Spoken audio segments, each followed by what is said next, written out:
look, here's what Five Nights at Freddy's should be, because I remember when I first was told about this game, a friend of mine told me about it, kind of showed me clips of it, and I remember watching it, the gameplay that is, and thinking, I'm not even going to touch this game. Like, I was terrified of that game. I'm not playing that. Like, that shit will up for life, man. Like, that's no. I'm not going to do this.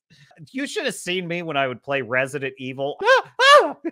But this is basically a psychological kind of horror film. It should be a ghost story, something that like sends a tingle down your spine.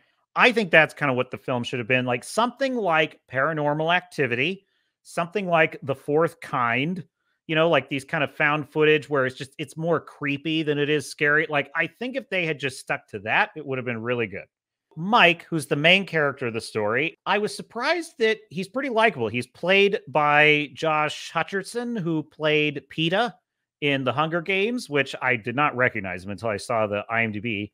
But he's really good at playing this kind of down on his luck everyman that you sort of root for.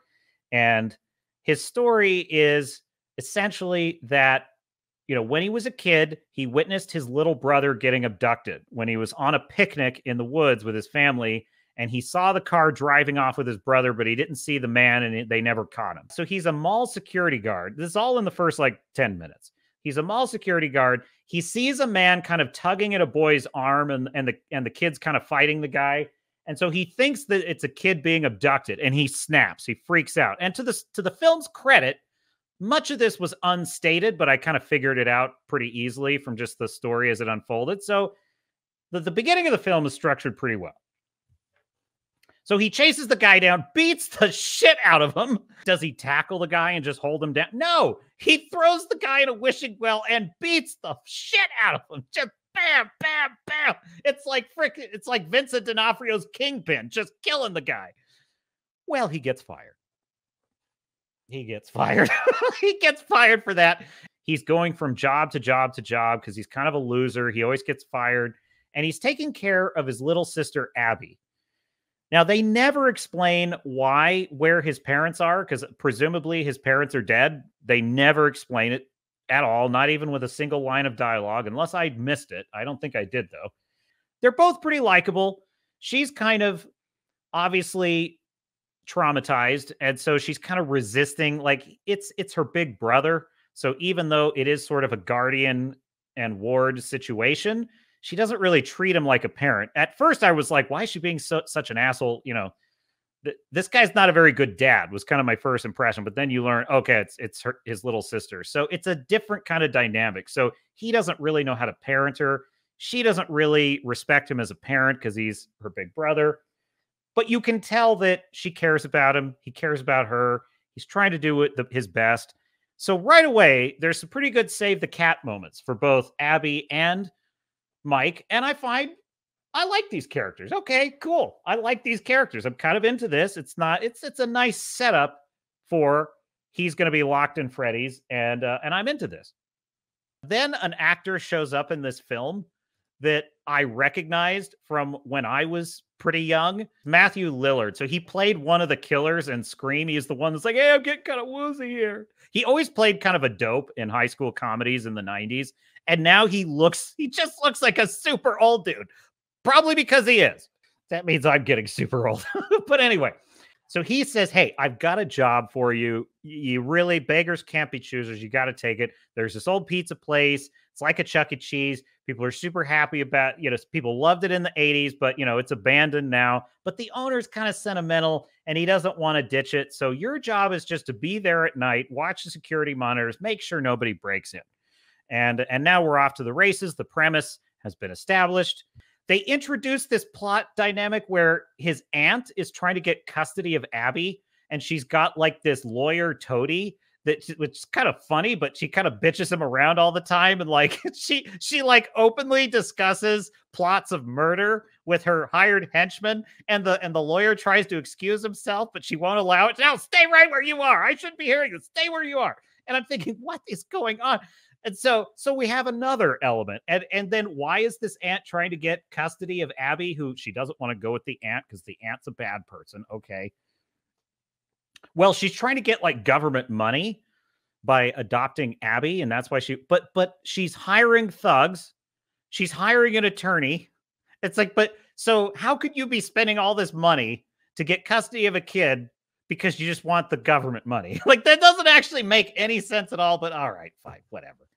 Mike has been obsessed with lucid dreaming, and so every night he sort of like has trained his brain to go into the past and relive the moment of his brother's abduction, because he's looking for a clue that's buried in his subconscious mind. Now, if that's starting to sound a little convoluted, you ain't seen nothing yet, because apparently we had somebody with a work ethic plotting this movie, because they had a lot of shit that they wanted to tell you about in this plot.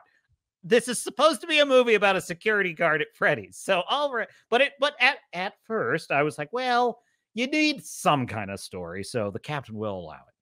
There's about 20 to 30 minutes of this film that are pretty well set up, and I'm pretty into it. I like the characters. Okay, this makes sense. He gets to the restaurant, and the atmosphere in the restaurant is great. It's creepy. You know, everything, all the furniture's overturned. It's looking dingy. You've just got like creepy faded posters of like the characters, the Freddys characters, you know, the rabbit and the bear, and just, you know, and you see the animatronic characters, and they are cool. Like, I think the film did a great job with them. They look scary. Well, they don't look scary. They look creepy and unsettling. Right now, this is where your reach should not exceed your grasp as a horror filmmaker. It's like there's creepy and there's scary. Five Nights at Freddy's is a creepypasta. That's what Five Nights at Freddy's is. It's an urban legend. It's a creepy little story to tell over a campfire. It is not like, you know, Friday the 13th or Nightmare on Elm Street. It's not at that level, okay, folks? It just isn't. It's down here at like campfire story level. If it had stayed as that, I think it could have been a really good film. Unfortunately, this film tries to just blow the doors off. It tries to blow the doors off. It just introduces all these bananas, ridiculous plot lines. And I was like, oh my God, it goes south fast, folks. And I'm going to tell you right now, number one problem with this movie, there is 2 minutes in the whole film where there's actually a character watching the monitors, seeing the critters come towards him, and having to like figure out what to do. And it's not even Mike, the main character. So what does that tell you? Somehow an animatronic cupcake gnawing on a guy's leg is less scary than it is absolutely hilarious. And so I started to think, is this movie trying to be a comedy a la Cabin in the Woods? Like, if you haven't seen Cabin in the Woods, freaking brilliant film, by the way. It tried, I don't know if it was trying for that. I don't think it was, because there's too much in this film that is way too dark, because the whole subplot with Mike and his abducted brother, it's very constant throughout the film, and it's on the level of like a Black Phone. The Black Phone is a blood-curdling, disturbing film, and an excellent film, by the way, but it is disturbing because it's basically about, you know, child abduction. Now that's heavy. Okay, that's heavy material. That's, you know, we're kind of in the level of like Sound of Freedom kind of heavy. Okay, there's 2 fatal flaws in this film. This film is supposed to be a monster in the house story. Now, every monster in the house story needs one thing above all, which is, you guessed it, a house. And the house is a metaphorical concept that refers to a locked setting. Okay, it's a setting you cannot escape from. So for example, in the Alien film, the house is the Nostromo. In the Aliens film, it's the planet, the colony that they're trapped on, and they can't get off of it, right? Predator, it's the jungle, okay? So in the case of this film, obviously, the house is Freddy Fazbear's restaurant. That should be the house. Well, do you know what the problem is? Guess what happens every day after his shift is over? He goes home. He just goes home. He goes home, sits on the couch, watches some TV, takes a load off, and then it's back to Freddy's the next night. Well, folks, you can't have a locked in the house with the monster kind of story if you can just, you know, when it's quitting time, you just punch your ticket and go home. It's not, so it kills all the tension. And then there's a second problem. We'll get to that second fatal flaw in just a moment, my dear sailors and starnauts, but first, this video is sponsored by the high seas action-adventure novel Blood and Oak, by me, Captain Garrett. Here's the story. When his sister is kidnapped and sold into slavery by the Barbary Pirates, a daring young Navy officer embarks on a suicidal quest for rescue and revenge. This is a story of bloody naval warfare, set during the age of fighting sail, with ruthless rogues, smugglers, cutthroats, and pirates, with deadly sword fights, and tall ships slugging it out with cannons. Available now in Kindle, print, and audiobook. Go to www.bloodanoak.com. And when you get there, there's a free special gift waiting for you from me. Get your copy now. The link is in the description. And now, back to the video. And then there's a second problem, which is every time he's at Freddy's, he falls asleep at the security desk and he dreams about the abduction of his brother. Well, what's the problem with that? It happened during daylight. So 1 minute we're in this dark, creepy, and I love the setting of Freddy's. We're in this dark, creepy, we hear the hum of the security monitors. And then immediately we're transported into his dream where it's in an open forest, lots of sky, and lots of bright daylight. Well, that visual motif clashes with the visual motif of a dingy, dark, creepy restaurant. It absolutely shatters. It shatters the mise-en-scène. The mise-en-scène of the film is at war with itself because 1 minute we're in the forest and it's day, and the next minute we're in Freddy's and we got critters going bump in the night. And that's only up to Act 2. Once it breaks into Act 3, this film is an absolute bananas mess. There are so many working parts in this plot, and it did not need any of it. It's like, no, dude, a dude trying to take a job to help out his sister he's adopted. That's it. That's all you need. You don't need any of this other garbage about the aunt or, or the thugs or the lawyer and all. It's just, there's a cop. There's a super implausibly hot cop that shows up in the movie. And she doesn't even act like a cop. She just acts like she's super thirsty for Mike. She's just like, oh, do you want to dance? She asks him to dance when they first meet. I'm like, what is this? And she's like a stripper version of what a female cop would be. Okay. She's way too hot to be a cop. It just isn't possible. I think they tried to make this movie half horror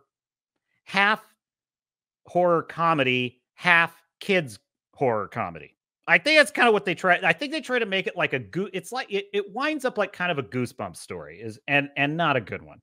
It's so disappointing. I was into it. I even turned off the lights. I was like, oh, okay, cool. Once you get to Freddy Fazbear's, you think you're in for something kind of fun.